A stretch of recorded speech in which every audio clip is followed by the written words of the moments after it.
Hello, how you doing? I'm Yalek, and I have been trying to do this video all day, and after my tablet has messed up repeatedly on it, I'm just going to go ahead and condense what I had to say and redo the video again, because who has the time? Anyway, so this is my second account, and this is a 5.5, just finished the Life Leech crab, and yeah, got that baby. Now this account, I had 1 gold before this, and that was as far as this got, because I was working with pretty low level tanks. So on my max account, I had a 4-5-1 statue set up, 4 GBE, 5 damage, 1 health. I probably would have gone more damage with the Life Leech, because the more damage you do, the more life you get back. Except I didn't have the GBE Guardians in storage to replace my statue setup after the fact. So I had to go 5-4-1. That got me to stage 80, I believe. Unsuccessfully on 80. Yeah, that was my last attack. So that was pretty cool. Also, I've never done crab on 2 accounts, like pushed on 2 accounts before. So that was interesting. Also, with the different statue setups, it made such a big difference. Lots of cool things there. Other cool things about crab, the Life Leech crab in particular, powder was amazing. I was counting every time I boosted on this account and on my other account. Every single time I boosted, I kept count of how many powders I accumulated over the course of that boost, and every single time I got more powder back from, winning stages on crab than I had spent to boost up in the first place. So this account, I think I was like at 665 or something on powder before crab, and finished with 700, not counting all of the beautiful crystals that I picked up along the course of the way. So built powder on this account, and will continue to build powder as I work through these crystals. Same thing for the max account, which hit 1,000 power powder for the first time. Mind you, I boost on this account, so it's not like, it's not like I don't touch it and never use it. I do, so that's pretty cool. Plus, again, with the crystals. Other fun thing was intel. You'll notice we have 127 intel, which for us is, there's the dog, only 9 away from running dead end if we wanted to do so tomorrow. But we have 20 hours left, 20 and a half hours left on this operation. The intel that we got from crab was spectacular. We were over 200, way over 200 this morning. And again, our ops, this at 127 would almost get us to dead end, so our ops are not that expensive. So having 200 intel in the bank, as it were, is spectacular. All of which is falling far short of what was most spectacular about this crab, and I'm going to show you that now. So, Life Leech, really cool. Warriors have it all the time. We've had it as part of the tribe cycle for the last week.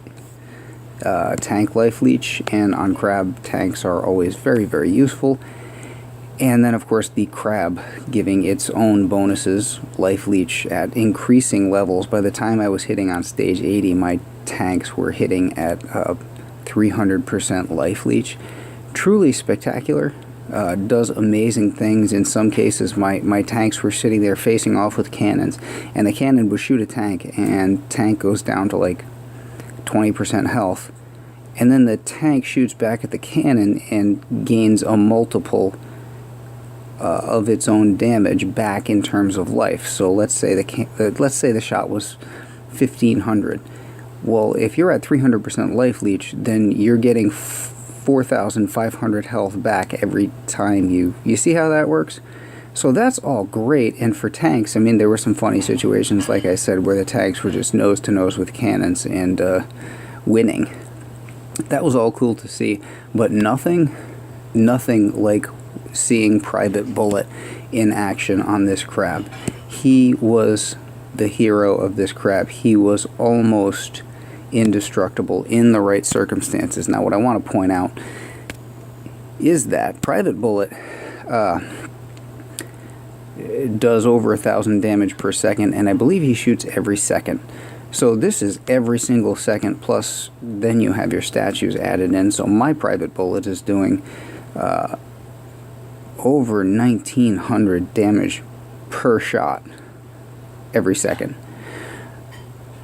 Now, if you're getting Life Leech back, if you're getting your life back based on the damage you do, this is a lot of damage in a short amount of time. So Bullitt could have been expected to be the best choice for this crab right from the get-go.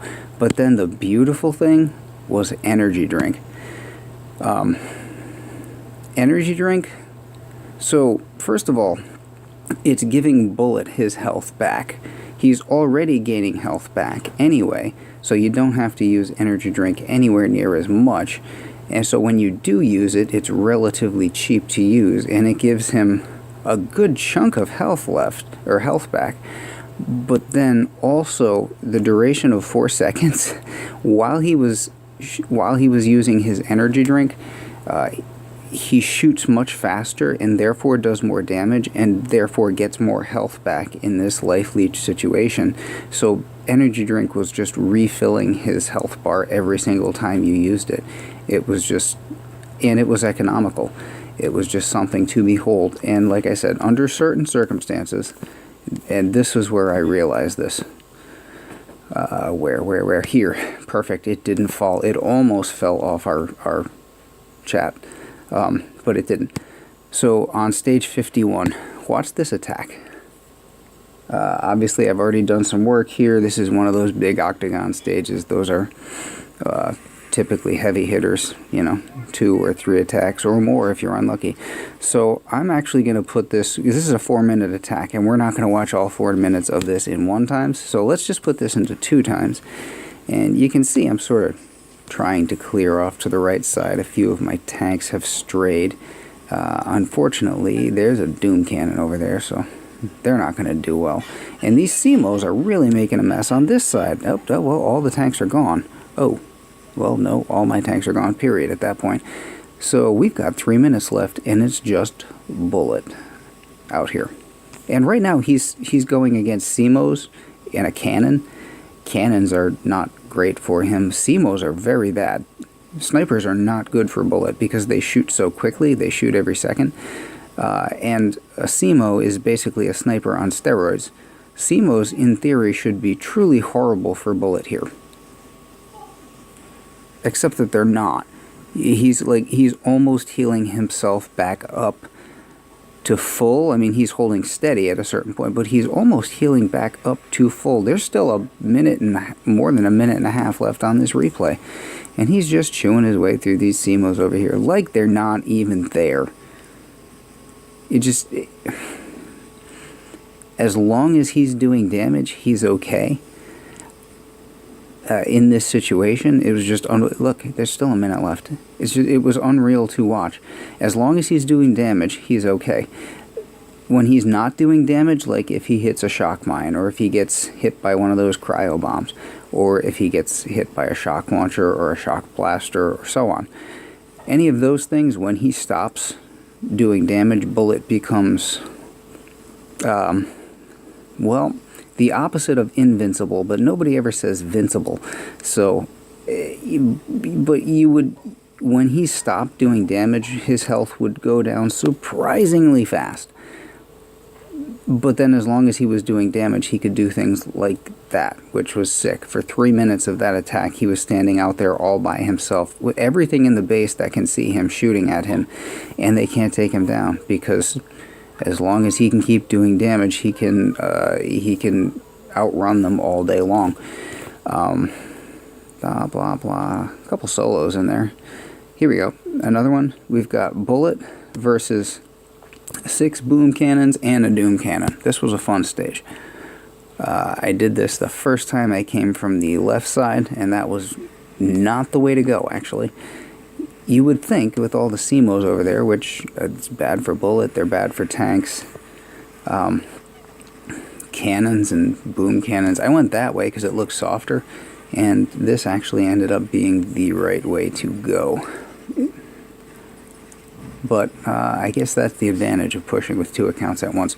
We're going to speed up a little here because none of this is interesting. Really, what you're going to see back here, Bullitt's my troops and Bullitt are going to work their way forwards, and we're going to get Bullitt into position over here, down bottom of the HQ, and Bullitt is going to be going up against this stuff.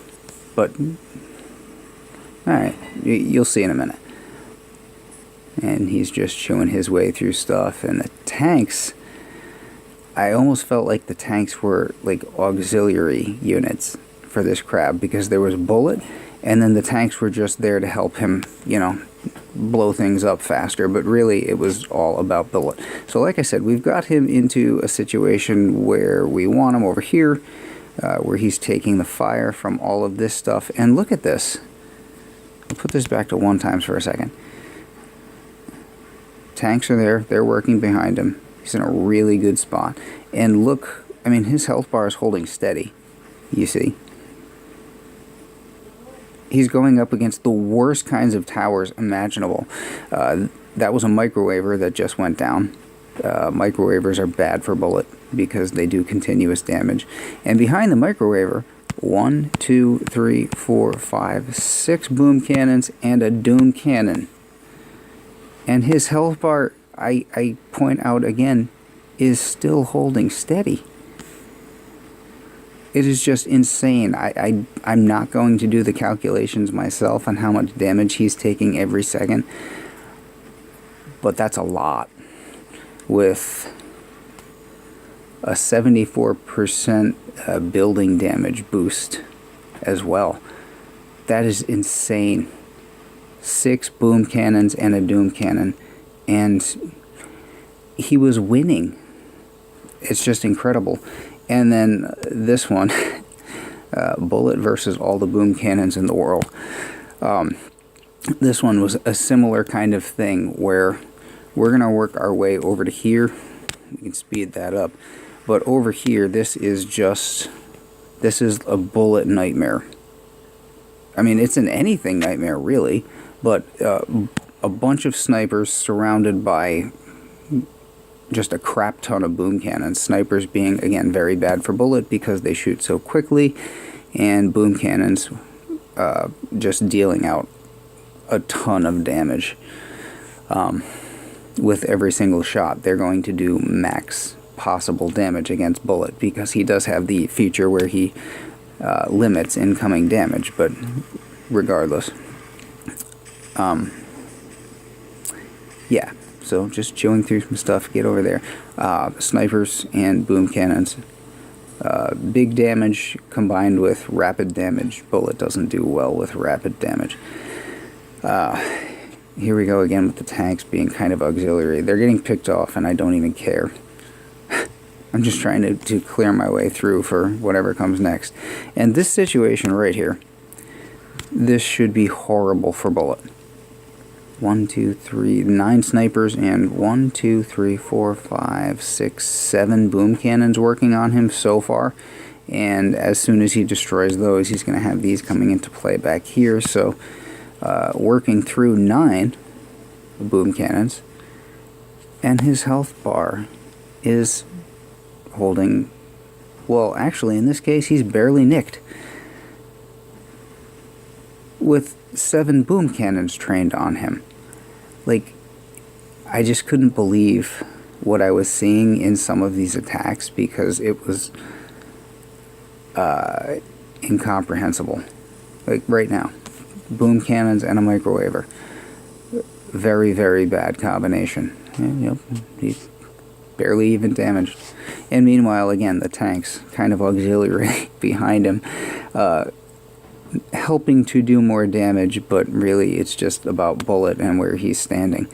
It was such an interesting experience. We probably will never see it again because, yeah, that's just way too powerful. So Bullitt for the win. Pink statues make me happy, and I really do hope I can get this video edited up properly, because if I have to do this again, I'll probably cry. And on that note, I will catch you later. Have a great night.